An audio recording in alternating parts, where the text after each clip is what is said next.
What's good, everybody, and welcome back to the channel for the MLB draft here in Season 2 with the Charlotte Knights, the AAA affiliate of the Chicago White Sox. And while this is just Season 2, this is technically our 4th draft, as we went through our first 2 drafts in Episode 1, but this is the first draft where we will have the opportunity to take a generational prospect in Russell Mosquera, the switch-hitting third baseman that should be able to be an impact player on both sides of the ball. Of course, in my big board, in the link of the description of every video, he is number 1 and really the only guy that I'm considering with the first round pick. It's really in round 2 where things will start to get interesting, where we have guys like Dempsey and Rios at pitchers who our scouts really like, but just looking at their ratings, I don't know if I necessarily agree. They have to come in at the very high end of all of those ranges for me to really like them. If we're going to be talking pitcher, I actually like Medrano the best, but Dave Mackey provides a lot of power. I would love to see him perhaps with our second round pick. And then also Ray Beasley is the second highest rated player for me in terms of his star rating at 4. The only 2 players with 4+ star ratings on Mosquera and Beasley. So a lot of options at 2, but 1 was always clear, and we will draft generational prospect Russell Mosquera with the first overall pick in the draft. This is the 3rd straight year we are picking number 1 overall, which is really surprising because of the fact that we have the lottery in the MLB draft, but we've won it 3 consecutive years. The first 2 years there wasn't really, in my mind, a clear number 1 overall prospect, so I didn't feel like we really needed it. But this year, absolutely, we were able to take advantage of picking first in the class. And so getting through the rest of the top of these draft picks here, it looks like the Pirates are going to be taking Brett Bell, the number 2 prospect on the MLB side. I didn't end up scouting him because I already knew who we were taking, but perhaps he can be a good pick for them. Fast forwarding now to our second round pick, Michael Dempsey remains on the board, and he is the guy that our scouts say is the second best player in the class. The guy that I was secretly hoping he was number 1 on my round 2 board was Marty Dempsey, just because I felt like he provided a lot of power. And while that would have been 2 consecutive third basemen to start the draft, I think we could have just figured out he could have even been a DH in the future. We just really need to add some power. That's not going to be available though, and the guy that's highest rated in terms of star rating left is Ray Beasley. Outfield is not very much a need though, and pitcher is much more so, but specifically for pitcher, I wanted a guy who could come in with a high overall and maybe take a little bit of a hit in potential, but a guy that could come in and play and be at least a decent pitcher for us in our rotation. Should we end up promoting to the MLB next year, we're going to need some guys that aren't going to be, low 60s overall. And so because Dempsey, I felt like his overall ceiling was low, I'm just going to go with the best player available, and we'll figure out fit later. Ray Beasley has an excellent arm in right field, which can certainly make a difference.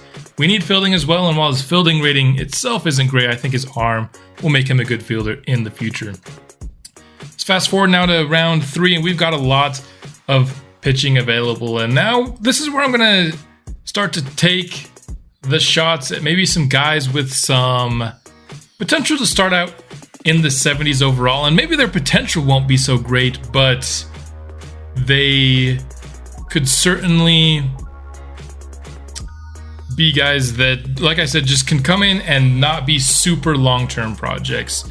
Kind of like a guy with Buster Pringle, where we drafted him at 71 overall and 81 potential. That's the kind of guy I wouldn't mind getting here at this spot in the draft. And so the guy that fits that the most is Bruno Fernando. His overall range is up to 78. He's not going to be all the way to 78, but could he be like a 72 with 82 potential? That's kind of the hope. It's a risk for sure, but it's one that I think is worth taking at this spot. We have plenty of long-term projects at pitcher. I wanted to at least give myself a shot at getting a guy who is going to be in the 70s in the overall.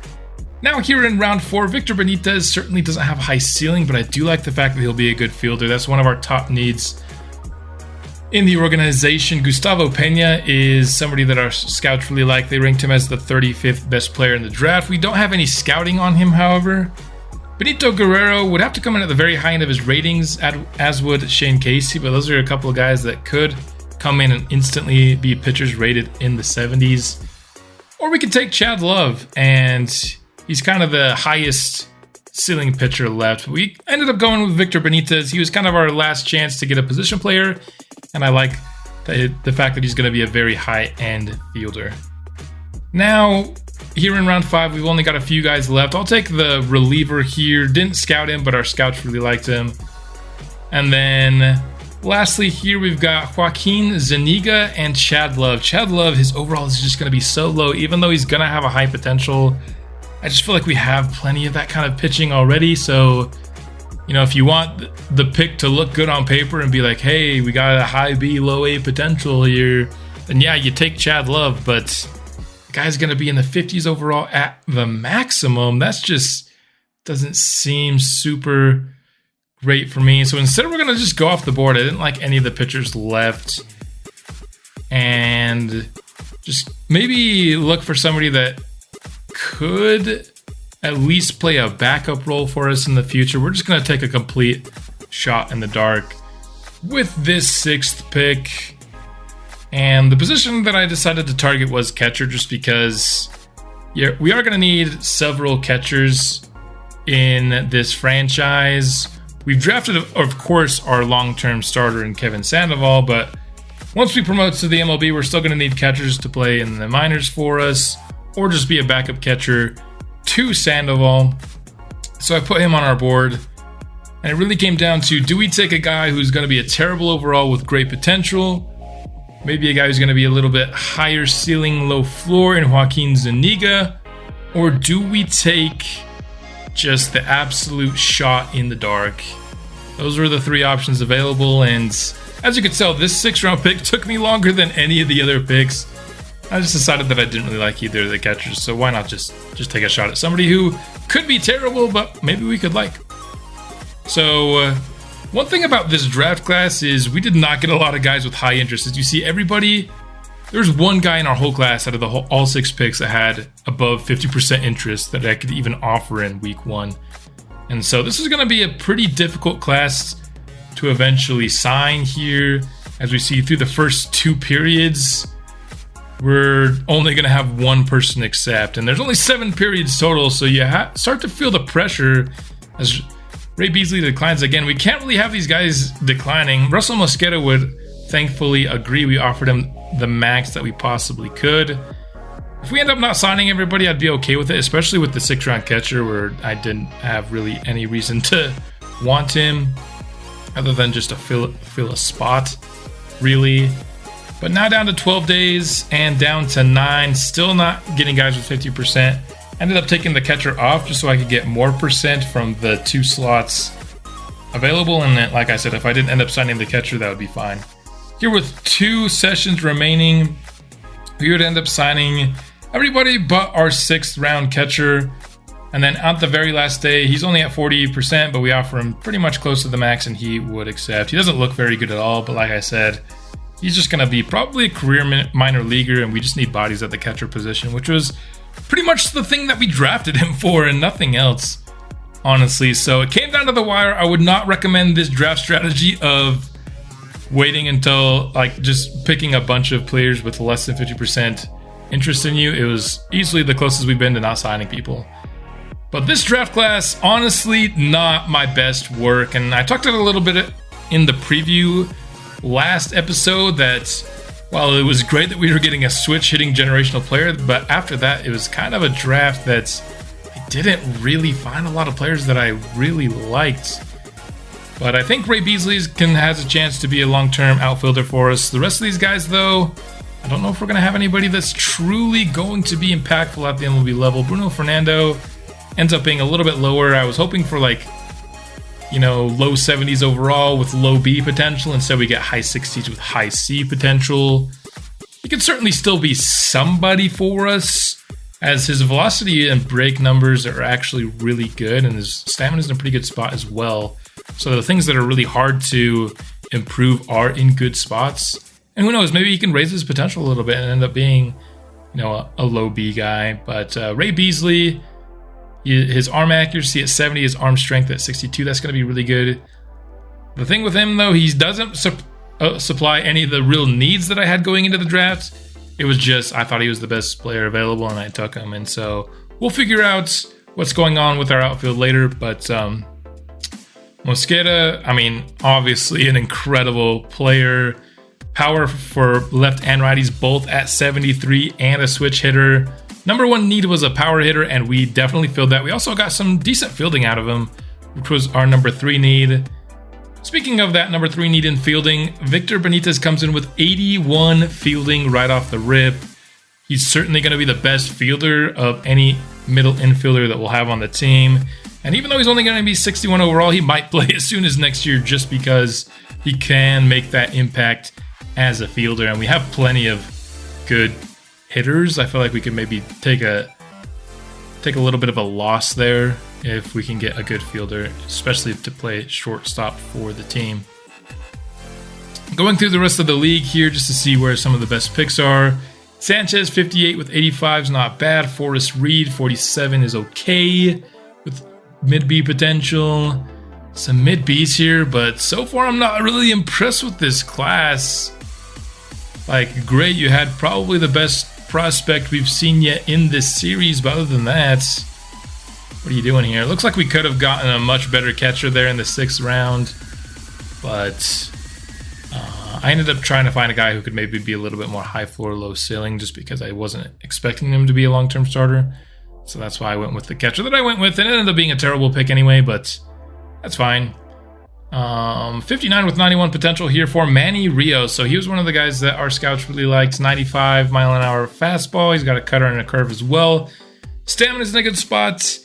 Velocity and break are okay, but just a 3-pitch mix, and he's 59 overall. I feel like we have a lot of guys that are very similar to Manny Rios already in the system, so would have been a great pick up for the squad, but I don't know if he's really making a difference, though. Lou Enriquez here would have been a really nice pickup. I wish I saw him. Yes, he only has C potential, but he provides power day one. That's kind of probably the pick I'm most jealous of so far in this draft.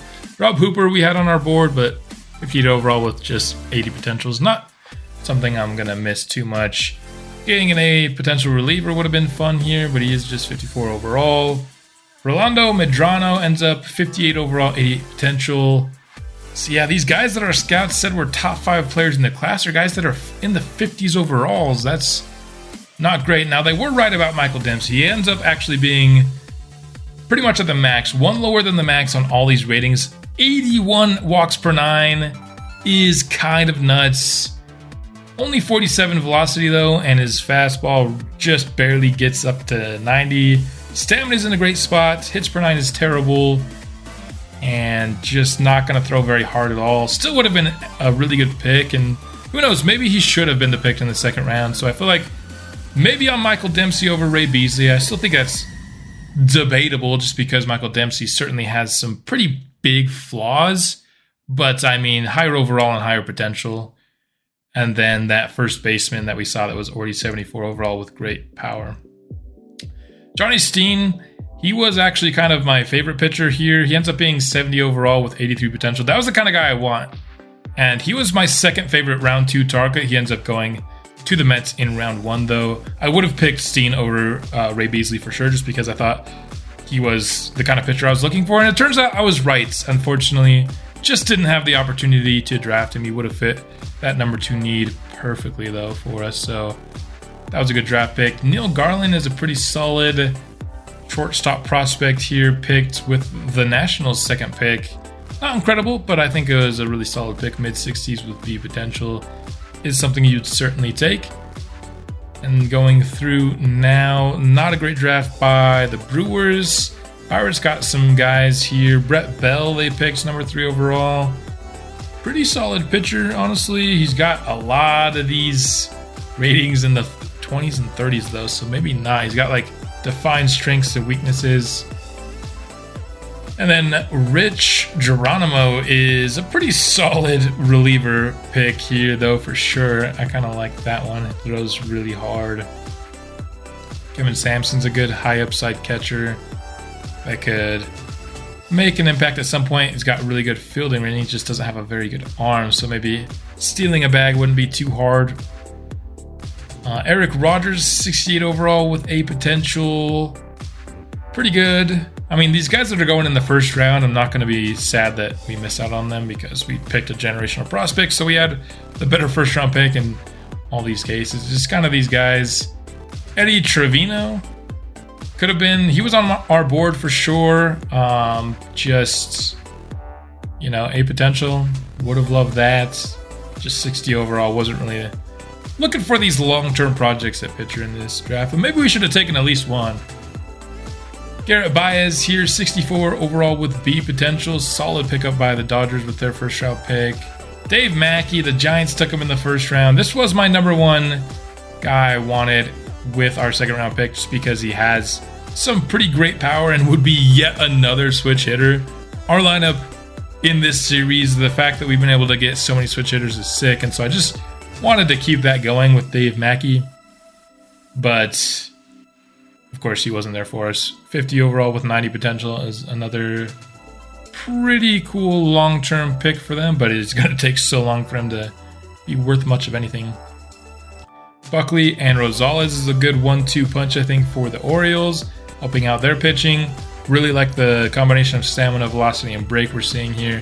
From Rosales, control isn't terrible either, just definitely needs to work on that clutch for sure, so good pick there. And then David Rodriguez is actually pretty dang good here from the Red Sox. Our number 5 need was, you know, a center fielder that could maybe offer a little bit more durability than Carl McIntyre. That hasn't come back to bite us yet, but I feel like it will at some point. But again, that was a first round pick, and so we didn't really pass on him per se to get like a Ray Beasley or anything like that. So not super mad about that, but it was a great pick, of course. 56 with 83 is decent. And then 49 with a potential is decent as well. So overall, definitely our weakest class, I would say. We filled a lot of our needs, or at least took swings at it. Fernando Bruno was a little bit more of a miss than I was hoping. Luis Vasquez, he's just a 6th round pick. But we got our best prospect. And so it's hard to call like a draft an L when you got a generational prospect. Just this class didn't have the depth that I'm used to getting here. But let's take a look and see if any of our guys here are all-star caliber players. Kevin Sandoval leads the vote here, hitting 293 with 20 home runs is actually insane. What is this guy? I thought he was playing well above his ratings last year, but he's doing even better this year. Alberto Rincon leads first base voting, hitting over 300 with 18 home runs. I mean, he's even outpacing Rincon in terms of home runs this year. That's kind of wild if you ask me. So, big congrats there. And Benito Vasquez also leads in second base. So we're seeing a lot of position players here with good all-star votes.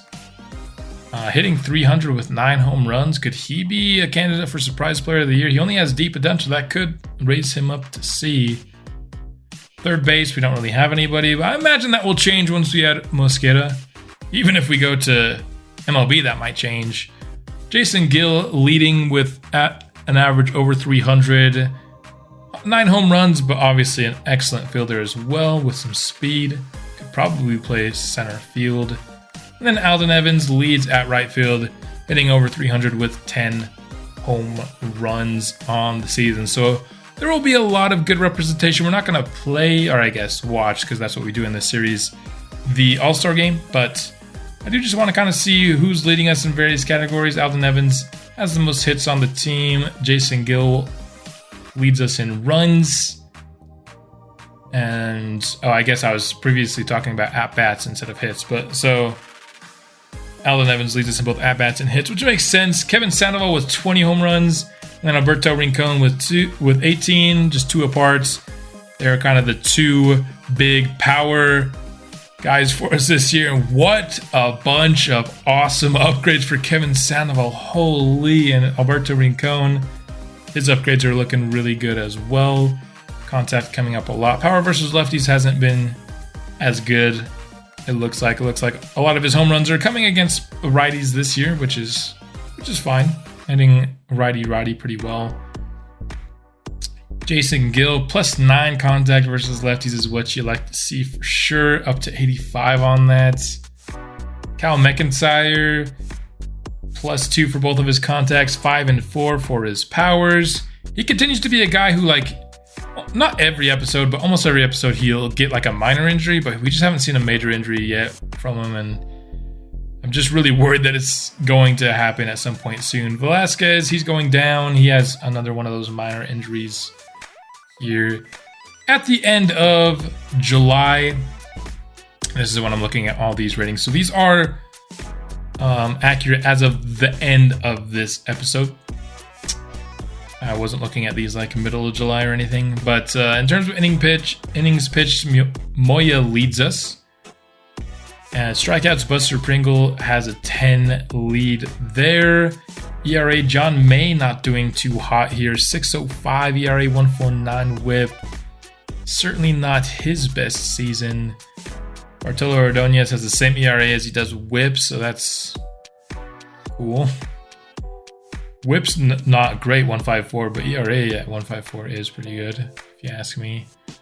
But a lot of strong seasons from our relievers, but starting pitching, it seems like it's been a harder year for them to pitch against these AAA caliber guys. Our pitching has definitely taken a step down, even though we're still winning a decent bit, and I will show the record at the end as where we stand in the division as well. That'll be the very last thing that we do in this episode. But in terms of WAR, Moya leads us, Pringle in third place, John May down there a little bit as well. So Moya, our lefty, our best lefty prospect, looks like he has made the transition to AAA the best for us this year. Let's also just take a look at WAR for position players. Jason Gill leads us there with Kevin Sandoval in second, Rincon in third, Eldon Evans in fourth, and Carl McIntyre will round out the top 5. And then we got a 6th player, Vasquez, who's having a much better year than anticipated. So that just the fact that he's kind of grouped in with these top 5 gives him a good chance to maybe be surprise player of the year if he can keep that up through the end, just because he's already at his potential. But if he's hanging with the best players on the roster, absolutely I could see raising his potential.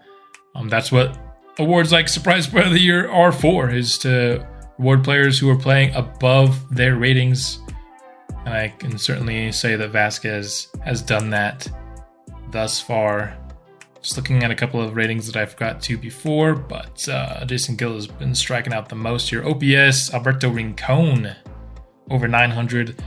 The only one there, but we've got 4 more guys over 800, which is cool to see.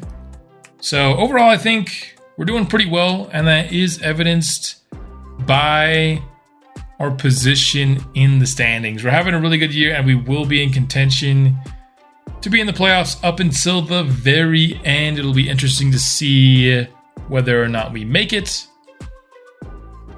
I certainly wasn't anticipating, going to the MLB after 2 seasons, and it's no guarantee at all. The division race is pretty close. As you see, we are 1 game behind the Bisons at 64 and 43. In terms of team rankings, I think we started the season at 24th ranked team in AAA, if I'm not mistaken. We've risen all the way up to 12th. A lot of player development, like we saw when we were previewing these players. But that's all I've got for this episode. I will be back soon with another in this draft-only franchise, and I will see you then.